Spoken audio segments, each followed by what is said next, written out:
Hi, welcome back. Please, we had a small network issues.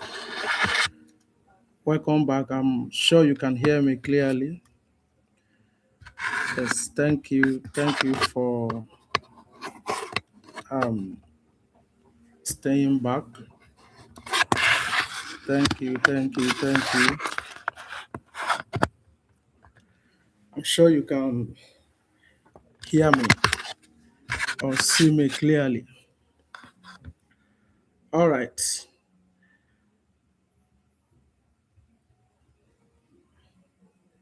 Let's see whether we can, wait for other people to come up. So thank you so much for this session. Thank you for coming. Yes, welcome to today's session. So if you can hear me clearly, see me clearly, just give me an emoji. I'm seeing Law Stories Africa. Okay, okay. Now we just have a few minutes for this particular session. A few minutes. I'm expecting some people to join. Okay, so we'll just start. Now, this is for people that are planning to run a business in Nigeria right now. If you are desirous of having any business, running a business, um, whether business name, NGO, you sell a physical product, you're an online vendor and Instagram, you provide consulting services, you build software, you manage NGO, you help orphans. So today's live stream is going to change how you see your work, actually. The way you see your work, the way you do your work, the way you do things as a business person. So too many entrepreneurs in our country, actually, there are some of them are working up to 18 hours a day, making brilliant moves.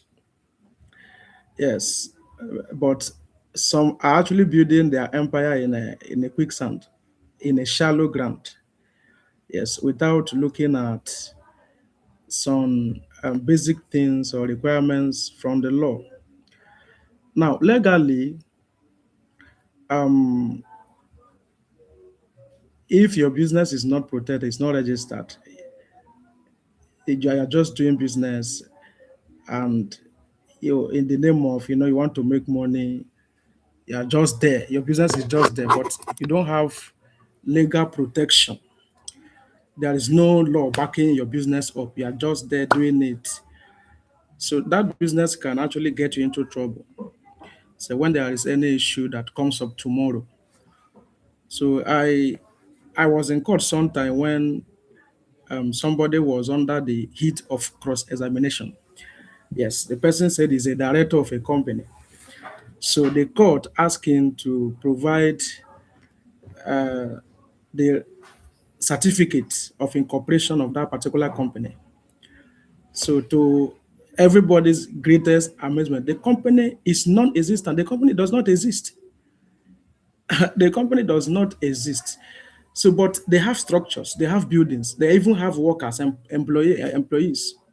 They pay them monthly salary. But when a particular issue came up in court, you can see that there was nothing to show. There was nothing to show for it. Definitely, that case is dead on arrival. So, whether you are building a business, you are doing an NGO, you are doing whatsoever thing you are doing online, so it is very important for you to understand that you need um, a structure. You need face of the law on your business. So we are going to look at some a complete structural breakdown on how these things work. So you can actually um, pin this live, share it, comment, subscribe. Yes, actually to my channel. Yes, for this particular video, you can share this to your groups. It will actually help you. It will help your business. It will help your friend. It will help your colleague. It will help you in anything that you are doing, even for co-founders. The knowledge you are going to get in this particular live stream. So it will help you a whole lot. Now, in this session, we'll be looking at five main business structures in Nigeria, and then 20 life-changing benefits of formal registration. Yes, and then how to avoid some hidden traps that catch up to even 90% of Nigerian business owners. They don't even know. So get your notebooks and then let's begin. All right. Now let's lay some foundation under the Companies and Allied Matters Act 2020, which is commonly known as CAMA 2020. The CAC, that is the Corporate Affairs Commission, yes, provides some specific frameworks. You cannot just choose any business because it sounds nice. You can't just choose any business like that, maybe because this business is good and all of that. No. Your choices actually decides your taxes, your personal risk, and then how easily you can scale in that business. So let's break down the five big structures from the smallest to the largest corporate machinery. Now, before we delve in, this particular session is dedicated to my friend and partner Solomon Agan on his marriage anniversary and son's birthday. So we'll be doing this for throughout the month of July, all the Fridays in the month of July, and also on Sundays by this same time, he will also be coming up to discuss on AIs. If you are desirous of learning about AI, so he'll be coming up to teach on Sundays, every Sundays in the month of July. So mine is every Friday, 7:30 throughout the month of July to give you some legal knowledge. So let's break down the five big structures. So you cannot just enter as I want to do business. You can't just register anyhow. No. Depending on the type of thing you are doing, what you are into, that will inform the type of business that you should register. So let's start. The one that is very common, the structure number one is the business name, that is the BN, business name. So this way you can think of it as sole proprietorship, yes, or partnership, that is one man business. Yes, so legally, a business name means you and the business are the exact same entity. Yes, you and that business, you are the same thing. You are the same. There is no difference between you. You are just the same. There is no wall separating them. So if the business defaults on a delivery or a microfinance loan you refuse to pay, the creditors don't just come for that particular business account. Yes, they can legally claim your personal money, your personal car, your personal home, or even your savings in your bank account. So business name is not separate from the owners. They are the same. They are the same. So what type of business can you do for this business name? So if you are a single freelancer, a graphic designer, artisan, a local tailor, or you are testing a brand new business idea, retail idea, with a very limited budget, maybe you don't have so much, you just want to test run. So business name should be the proper one for you to use. And then because it is very quick and very, very cheap, so it gives you a legitimate name, yes, but zero asset protection. That is one thing about business name. Now, the next one is the private limited company, or what is known as limited liability company or company limited by shares. So this one is the holy grail for everyone who wants to build a lasting legacy. Yes, when you register a limited liability company, you are creating a completely new living legal person. Yes, you are creating a living legal person. So the company can sue, can be sued, it can buy land, it can own assets. So the company is separate or different from you, who is the owner. So the company is a perpetual succession. Yes, that can sue and be sued. Yes, so that's that. You have to take note of that. The company can sue, the company can be sued. So even if the people that started the company is no longer alive, the company still continues. Yeah, so and it is separate from the person that formed it. Maybe you are the person that started it. You went to CAC to register that company. That company is separate from you. So the magic word there is uh, limited liability. Limited liability. What does that mean? Does it mean that it is limited in the money that you are going to make or what? No. Limited liability. So what the word limited means, it specifically refers to the financial and legal protection granted in the company's owner. Yes. So there are two things there that explains that limited. That is protection of personal asset. Your asset is protected. That is, if the company maybe defaults in a contract, the person cannot come for your personal account. The person can't come for your personal money. It is only the account of that company that will be attached. So your personal assets, your personal building, your personal bank account, your personal money is protected.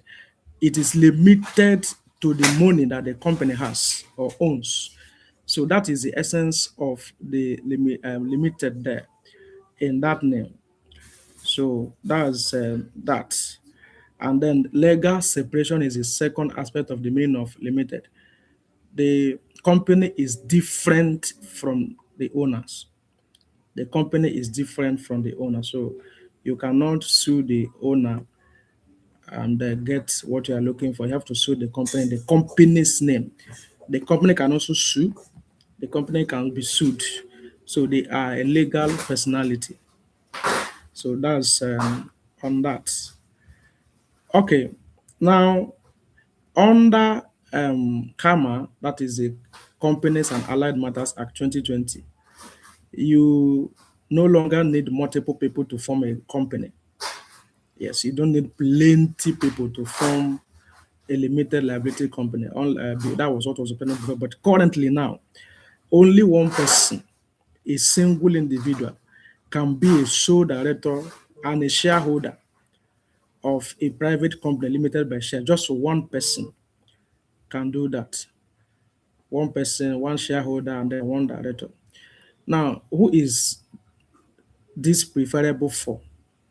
So if you are building a tech startup, that is, or an e-commerce brand, real estate firm, a manufacturing plant, or any business where you plan to eventually bring in partners, or you want to attract investors, both local and foreign investors.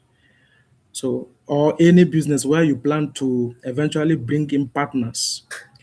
Yes, you bid for serious corporate contracts. So you must register that as a limited liability company. Yes. So that is for that. Now, another um, structure which was recently introduced by CAC is the limited liability partnership. Yes, limited liability partnership. That is a new um, type of company that was introduced by CAC. So it's a very good hybrid structure. Yes. So it blends the structural flexibility of a traditional partnership with the corporate safety of limited liability. So it is a type of limited liability company. Yes. So the partners have a shared businesses, but one partner cannot be held financially or legally responsible for another partner's negligence or misconduct. So they are separate in their liability. Yes. So this type of business, and if you are into professional service providers, maybe you want to open a law firm with somebody, if you're a group of lawyers, yes, or chartered accountants, architects, or consulting engineers wanting to merge, you want to merge forces under one brand without carrying each other's individual liability. So the LLP is your perfect home for that. Now, number four is the public liability company called the PLC. PLC. Here, this is a corporate giant. So a PLC is a massive corporate vehicle. It's a very big, so it requires significantly higher minimum share capital setup. And then there are stricter compliance and regular public finance reporting. So its unique feature is that it can invite the general public to buy shares and can list its stock on the Nigerian Stock Exchange or Nigerian Exchange Group, as the case may be. So, who are the type of people that can use this type of that can register the public limited company? Highly capital intensive operations. Yes, that requires billions of naira in public funding, like commercial banks, like UBA, and all of that. So, like major telecommunication companies, large scale oil and gas exploration companies, and then national insurance conglomerates. Those are the people that can do public um, liability company or PLC. Another type of business you can register in Nigeria is the incorporated trustees, what is popularly known as the NGO or foundations, the incorporated trustees. So now, this one, if your goal is to make social impact, yes, you don't want to make gains. You don't want to make gains. Yes, so this is where the incorporated trustee comes in. So it is for non-governmental organizations, for charities, charitable organizations, associations. So it has no share capitals, no directors. Yes, so any money the organization makes is solely for that the object of that organization's any money. So they are not there to make profit. What they get is through donations, grants, government grants, or charity events. So the money cannot be shared among the founders.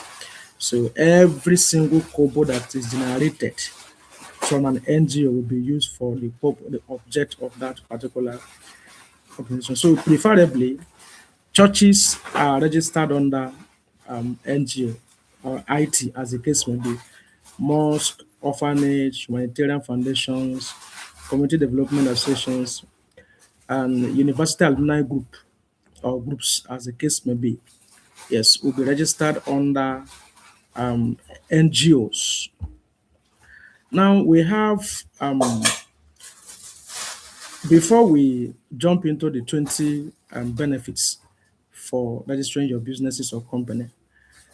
So if you have any questions so far, you can send it in the comment section so that we can explain it. But if not, then we should proceed to what are the benefits, what are the advantages, what are the things that helps you to when you register a business name, what are the advantages, what are the benefits, what are the things that benefit you, what are the things that will come to you when you register your business. There are so many, but because of our time, I'm going to highlight just 20 benefits within a very short time. Yes.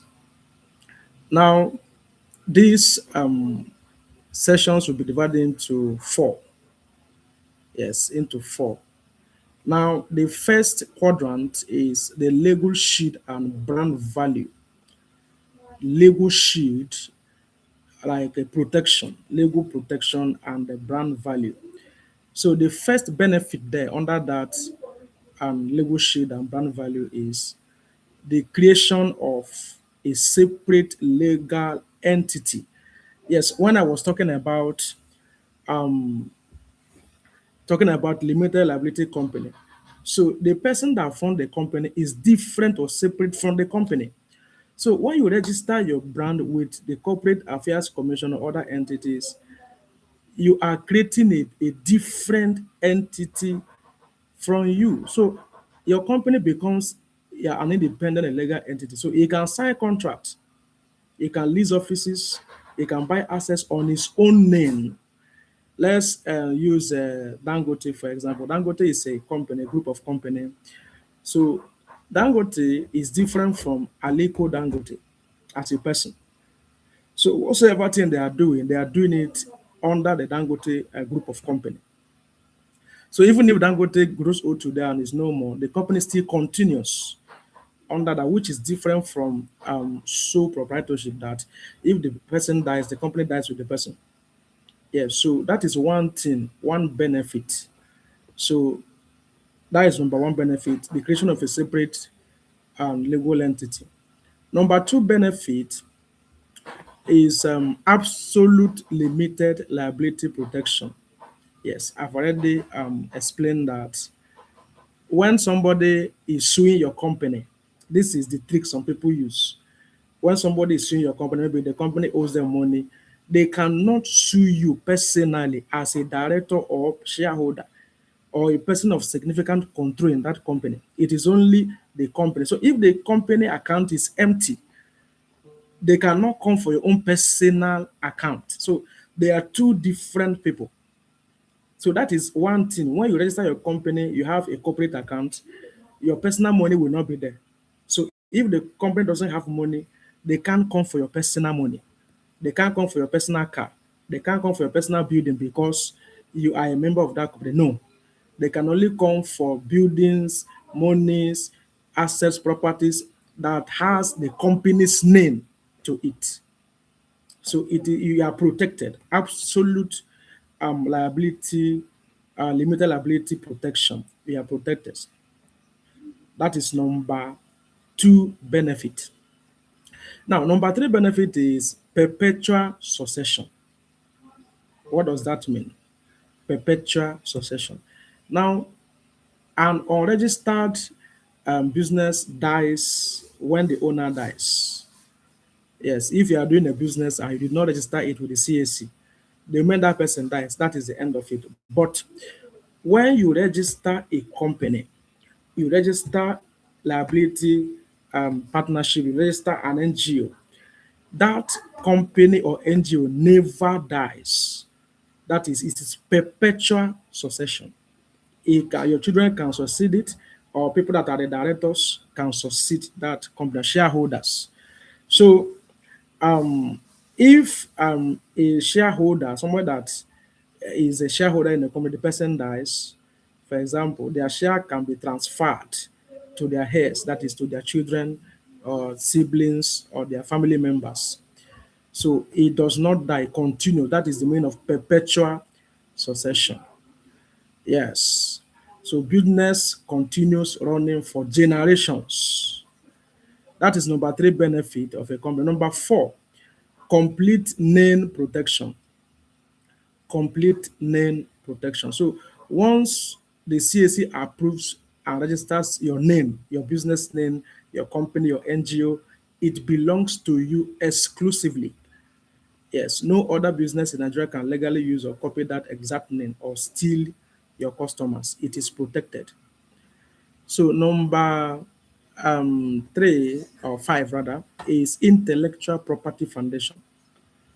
Yes, intellectual property like copyright, design, and patent trademarks.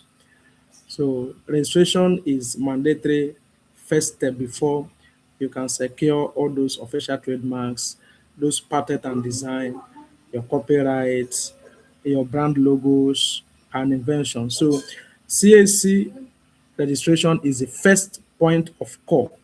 Before you can go for all those things I've mentioned, you must have your CAC registration. So these are the first set of the quadrants. Now, the second quadrant or quadrant two is financial leverage and credibility. Financial leverage and credibility. So that is benefit number six is corporate banking access. Corporate banking access. You cannot open a corporate bank account without a CAC certificate. That is one thing. You must have a CAC certificate and then SCUMEL certificate. Yes, you can contact me for that SCUMEL certificate. I will provide it within a short time for you. So you need it for your registration. Then, so when you are running a business by telling clients to pay into your personal account, so it's actually telling them that you are amateur, and then it kills large sales. Yes, so don't use your personal bank account to do transaction in the name of your company. So if you are doing that, the person will look at you that this person is not serious. This was not serious. So open a corporate bank account. So you can only do that when you have a CAC certificate. Yes, that is the number six benefit. Number seven is access to commercial loans. Access to commercial loans. So Nigerian commercial banks and development banks will completely ignore loan application if you don't have CAC documents, the MEMAT, the status report, and then the certificate itself. If you don't have it, you are not going to get loan. So they require corporate documentations and then the cash flows and the clear corporate structure for them to understand that yes, this person knows what he or she is doing. Now, number eight benefit is equity funding and venture capital. Equity funding and venture capital. So angel investors and international venture capital firms do not write check to individuals. Yes. So what they do is that they invest in exchange for shares. No registered company, no shares can give no investment capital. So if you are not registered, you are not going to get any equity fund and all of that. So number seven, rather number nine, eligibility for government and SMEDAN grants. Eligibility for government and SMEDAN grants. So when government rules out intervention funds or low interest grants for small scale businesses, a valid CAC registration and tax ID number is very, very important. That is the minimum requirement. So I think currently now the federal government is registering 250,000 CAC business for small scale business through SMEDAN. Yeah, so I'm going to talk about it later. So number 10 benefit is instant customer trust. Instant customer trust. When customer sees that this person is registered, so customer they are these days customers are very cautious. They don't want to trade their money for anything. So seeing a business registered as a limited or having a verified corporate account instantly gives that customer the confidence that they are dealing with a legitimate and traceable brand so that people will be able to see what you are doing. So that is for quadrant two. Now, quadrant three, we have market scale and corporate structure. Market scale and corporate structure. So that takes us to benefit number 11. Number 11 is bidding for major government contracts. Bidding for major government contracts. So you cannot access public procurement or tender for local, states, or federal government contract without displaying your official CAC documents or tax clearance certificates. So if you're a contractor you want to bid for contract from government or even some NGOs or other groups, you need CAC certification. Benefit number two, or 12 rather, partnering with corporate giants like IOCs, that is international oil companies, multinational companies like NTN, Dangote, international brands. So they will never sign a vendor or supplier agreement with unregistered individuals. They only do business that is B2B with people that are fully registered. Number 12 benefit, global trace and expansion. So if you need to import goods at scale, large quantity, deal with international suppliers or supply for corporate and travel visas to attend international business, export foreign embassies, custom look for your legal business credentials. So if you want to export, you want to import, you want to do international, I mean, outside Nigeria, you must have your documents registered, your company or business registered. So number 14 benefit is structured employee hiring. Structured employee hiring. So registration allows you to issue formal employment letters. You have your company letterhead and then RUC number, set up legal pension scheme for your people, and then enroll your team in structured health insurance plans. Help you to that helps you to attract top tier talent or clients as the case may be. Number 15, easy allocation of equity.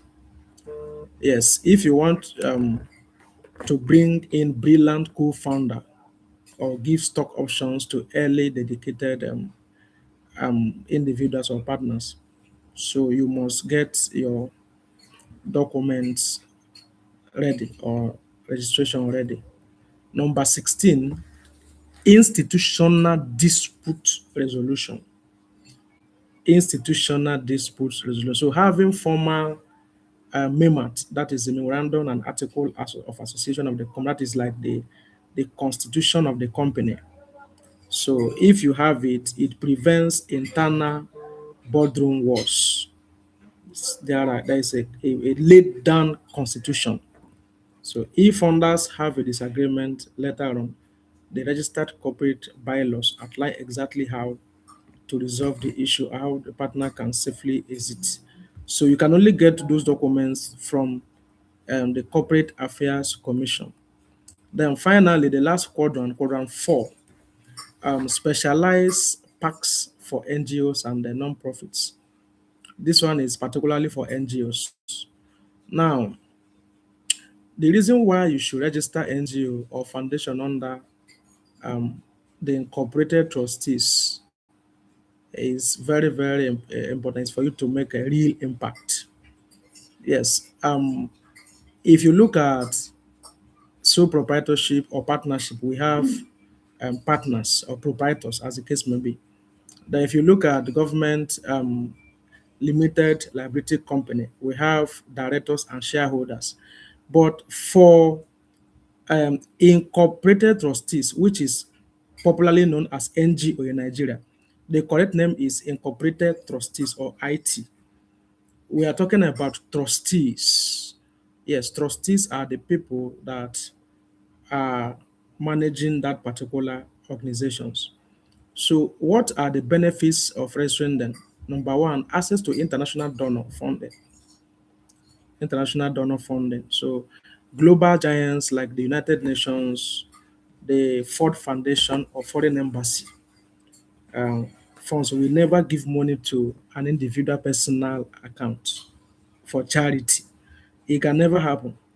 So you must be registered before you can access that fund. So they strictly require a registered non-profit with transparent corporate governance before you can get anything. Now, benefit number 18, major tax exemptions. So under Nigerian tax regime or tax laws, registered NGOs can apply for exemptions from corporate income tax. Yes, ensuring that every single naira raise goes directly into the humanitarian work, the purpose of that organization rather than tax deductions. Benefit 19, legal title to community assets. Legal title to community assets. So a registered NGO can legally buy and hold titles to land. Yes, build schools, run orphanages, or own charity vehicles under its official corporate name. Yes, protecting those community assets from personal, estate disputes.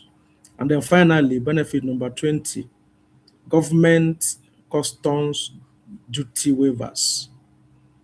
Yes, when importing essential humanitarian relief materials like medical equipments or educational supplies for charity. So registered NGO can officially apply for government custom waiver, saving millions in port clearance. Yes. So that is a very, very important for you to take note. Now, some mistakes to avoid and then compliance. Now, um, the real work in CAC matters is staying compliant. Yes.